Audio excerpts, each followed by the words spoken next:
Je ne réfléchis pas comme un journaliste, je réfléchis comme un agent de renseignement.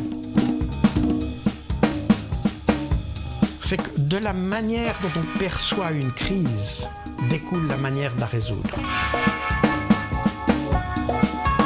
La vie, elle est dans les zones, dans les nuances de gris, elle n'est pas dans le blanc et noir.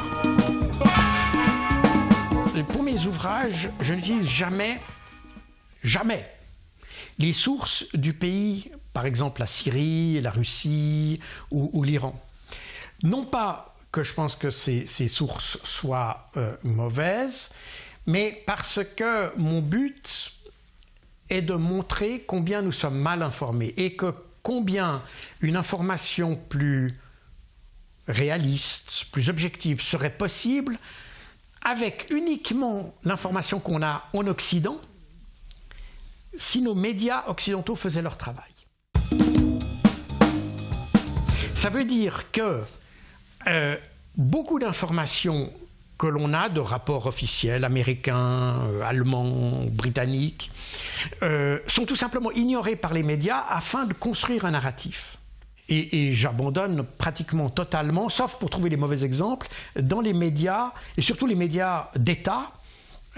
C'est la RTBF, c'est la RTS en Suisse, c'est France 5, etc. en France, où on a littéralement de la désinformation, parce qu'ils arrivent à vous dire des choses que le Washington Post a démenti 2 jours avant. C'est ça que je veux montrer. C'est pas de dire qui est gentil, qui est méchant, mais c'est de montrer que nous avons une information qui est délibérément falsifiée, parce qu'il existe des rapports. Et comme je l'ai dit, bien souvent, les services de renseignement ne sont pas les plus acharnés à vouloir la guerre, contrairement à ce qu'on pourrait penser. Il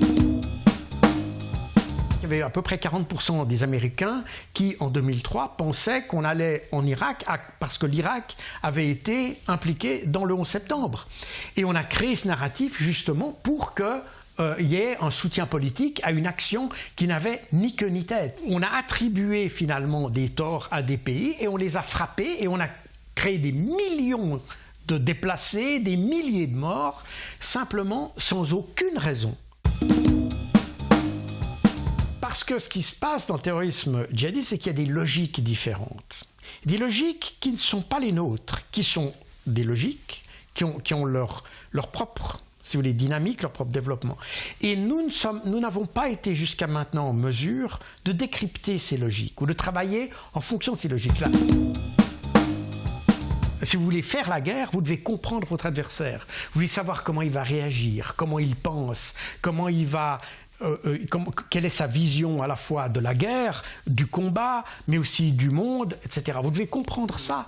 Et c'était mon travail d'ailleurs, quand je travaillais sur les pays de l'Est, c'était de comprendre la logique des pays de l'Est et du monde communiste à l'époque. Donc vous devez vraiment chausser les babouches de votre adversaire et puis vous mettre vraiment à sa place et essayer de comprendre.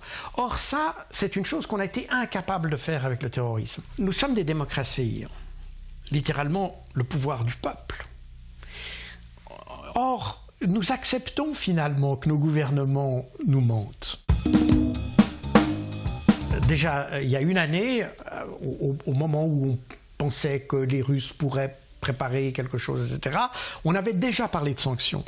Et ce qui était venu immédiatement à l'esprit de nos dirigeants, c'est les sanctions contre les produits pétroliers. Et déjà là, les Américains avaient dit « touchez pas aux produits pétroliers, parce que ça va totalement déséquilibrer le marché ». Et ça, c'était les réflexions, évidemment, d'avant la guerre. Puis ensuite, il y a eu la guerre.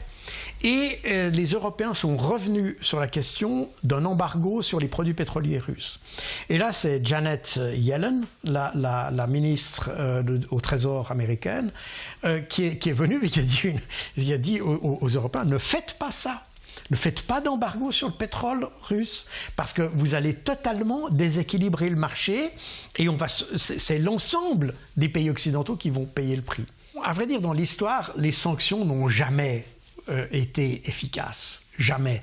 Elles ont conduit à polariser des situations et elles ont conduit les pays à finalement être autonome. D'ailleurs, c'est assez symptomatique de voir que l'Iran a fourni des drones à la Russie, qui produisent leurs voitures, etc., avec l'aide des Chinois, avec l'aide d'autres. Ils produisent leur propre... Ils ont une propre industrie aéronautique, etc. Donc, en réalité, au lieu d'être de nos clients, ce sont devenus des fournisseurs. Ce qui m'a frappé, c'est de voir qu'une organisation supranationale comme l'Union européenne s'implique comme acteur dans le conflit.